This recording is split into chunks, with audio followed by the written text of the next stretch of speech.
Chapter 1, Mishnah 3. This Mishnah is similar to the previous Mishnah and repeats all their rulings. It differs only in the illustration of the source of the Tamei water.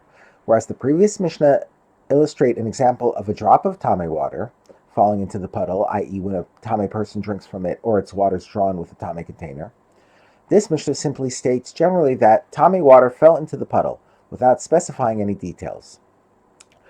If some Tamei water fell into the puddle, and when a Tahor person drank from the puddle, the person is Tamei.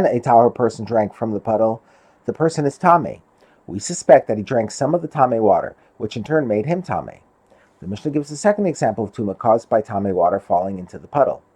If some Tamei water fell into the puddle, and then someone drew water from the puddle with a Tahor container, the container is Tamei. We suspect that some of the Tamei water was drawn into the container, making the container Tamei in contact.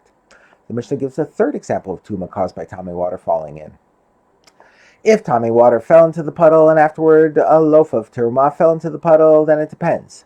If after the loaf fell, he rinsed it with the water now on its surface, thereby showing his intent to use the water for a specific person, the loaf for a specific purpose, the loaf is Tamei. We assume that when the loaf is removed, some of the Tamei water is also taken up on its surface and makes it Tamei.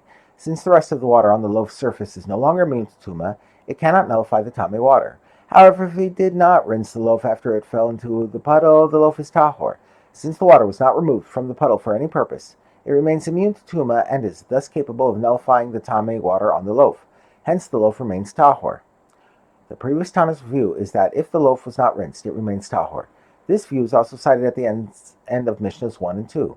The next Tana disagrees with the Tanna Kama's ruling in all three places. Rabbi Shimon says whether he rinsed the loaf or did not rinse it, it is Tamei.